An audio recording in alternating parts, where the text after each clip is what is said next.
If you're a new agent or have been licensed for a while and you're struggling to get a lead or two, or maybe you've closed 1 or 2 deals and you're struggling to continue your business, then this video is for you. My name is Brittany Gans. I'm a licensed realtor here in Houston, Texas. I've been practicing real estate since 2011. I've sold over $50 million in real estate, and I've also closed $100,000 in gross commissions in my first year, and I've won Rookie of the Year. I've also received several awards, as well as been featured on KPRC Channel 2 News, as well as 97.9 The Box. When I first got into real estate, I was really nervous and I was really scared because I didn't know what to do. I was lost. There's not a lot of guidance when you first go into a new business, and I was very fearful of what my future held. I needed to make money. I had just left my 5-year corporate job on the principle that I wasn't getting paid for the position that I was actually doing the work for, okay? So I was nervous and I was scared, but I said, I'm determined. I'm gonna do this, I'm gonna figure it out. Now, the reason I decided to get into real estate was because I wanted to make money. I wanted to make a lot of money. I wanted to make more money than my old job. Even as a little girl, my cousin told me, she once asked me what I wanted to do. And what I told her was, I wanted to make a lot of money. I didn't tell her a profession. I didn't tell her I wanted to be a doctor or an engineer. I told her I wanted to make a lot of money. Okay, so that's the reason why I got into real estate. I experienced a lot of challenges in trying to figure out what was my niche and how I was going to find my way in real estate, because yes, you can do exactly what the next person does, but it doesn't mean it's good for your style of business, right? Everybody has a different personality, and different form of lead generators are going to work for different people. Like, some people love getting on the phone and talking to people. Some people love getting out there and door knocking. Some people just love to do certain things, right? And I had to find things that I love doing, right? And that I was good at, and that was also getting me results. I still remember to this day how I got my first real estate deal. It wasn't easy, but it changed everything, and it changed my real estate career. So how did I get my first deal? What I did was I mailed out expensive postcards. Okay, guys? Yes, postcards are expensive, but if you get one deal, it'll pay for itself. Now, what ended up happening, I'll just tell you my story and I'll tell you what I could have done better, okay? So what ended up happening was I sent a holiday postcard to a neighborhood that I wanted to work in, and I told everybody Merry Christmas. And I put my information on there. If you're looking to buy, sell, or real estate, just let me know, give me a call. From sending out $600 worth of postcards, someone actually called me. Now, when they call you, you have to be ready and you need a script, right? You can't just answer their phone and be like, hello. And they say, hi, I got your postcard in the mail and I wanted to sell my house. And you're like, okay, great.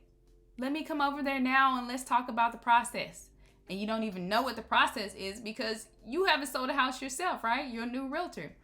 So whenever you do a lead generating strategy, okay, make sure you have a script in the background to handle the conversations that are going to come up, as well as the objections. Your goal with every phone call, typically with a new client or prospect, is to get an appointment. You want to book an appointment, especially with a seller. Get a face-to-face, right? That's the goal. That's the idea, because you're able to sell better in face-to-face, right? It's just like going into a car dealership. If you're not there face-to-face with the sales agent, how are you going to look at the model? How are you going to look at the car? Just like that, you have to go into these people's houses and look at the finishes and everything that they may have in order to market and sell the home. Now, selling face-to-face makes it a lot easier versus over the phone, right? I can't sell you as good as you can see my pretty face, right? But no, seriously. If you're selling anything, it's easier to sell them face-to-face. That's just ground rules, fundamentals. Okay? So what I did, I mailed the postcards. They gave me a call. I had a script. I handled the conversion, which we call conversion. I converted them into an appointment. I showed up for the appointment. Most of the time, I didn't really verify if the people were going to be available because we already set the appointment, so I just showed up. I didn't want to give people the option to cancel on me. So I just showed up, knocked on the door, took the appointment, and then from there, I listed their house. So how great was that, right? So we were able to sell it. It was a beautiful lake house. It was my first deal, and that was just really exciting to sell a house that beautiful, right? These people were actually going through a divorce, and they didn't want to tell me upon first meeting me, right?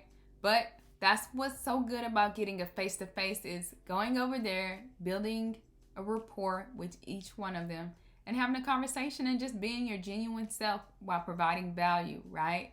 Because after all, they're calling you for a service because they don't know what they're doing, right? So come to find out, they were going through a divorce. And with divorces, it can get a little sticky. The transaction can get a little messy, right? It is your goal to stay neutral. You are a counselor as a realtor. I'm sorry to break it to you. You're not just a sales professional. You're a counselor. People want to talk to you. People want to vent. Okay, so just be neutral. If the husband wants to vent to you, let him talk. If the wife wants to vent to you, let her talk. But just don't be messy and going back and saying, oh, well, he told me this and she. No, that's not your job. You're just there to listen, pick up what you need to pick up from it to sell the house and move on. So this deal taught me a lot. It taught me, for one, how to sell a lake house, right? It also told me how to get a deal, right? And it also told me how to consult with divorced couples. I learned a lot from it. So every deal you get is going to be a learning experience. So get your first deal. Get your first deal. And then your career will grow from there. You'll get reviews. You want to get reviews, especially if you did a good job. You want to get a review because that is going to help build your repertoire over time. And people go to Google. People go to Google, Hard.com, or whatever broker association you have, and they actually look at your reviews. So yes, every time you get a closing, get a review. Okay? Send the link. Especially when they're happy. In the middle of the transaction that's going good, hey, write me a review. As soon as they close, hey, write me a review. When they're happy, ask them to write you a review. All right? I personally wouldn't recommend sending postcards anymore for a couple of reasons. My first reason would be is that postcards are really expensive. Sometimes you have to send them out multiple times in order to get any kind of interaction on them, right? So with postcards, the reason why you have to send them out so many times is because you have to have a certain amount of touches. So think about it. What do you do when you check the mailbox? You go to the mailbox, you snip through your bills, you snip through your postcards, you look at it, and then you throw it in the trash, right? So how many times do you have to see that person's brand over and over and over before you have a need for it, right? Some people may not be looking to buy or sell. So it may take you several series of sending postcards. Now, postage is not cheap. So this is why sending postcards is expensive. It's easy to design, it's cheap to design, but it's not cheap to mail. So sometimes you have to send a series of 5 to the same people over and over again, and they may not even be looking, right? So this is why I don't recommend postcards in 2025, but of course, it's not to say that they don't work. I just feel like it's a way more expensive lead gen. It's more expensive than my top 5 lead generators, which is in my mini course. Click the link below, check it out, and thanks for your support. The script that I used was when they called me was basically, hi, this is such and such. I got your postcard in the mail and I'm thinking about selling my house. And I was like, oh, okay, great. You got my postcard. Thank you so much for giving me a call. So the next step is for me to go ahead and give you a custom professional evaluation. In this evaluation, you'll see houses just like yours that have sold within the last 6 months.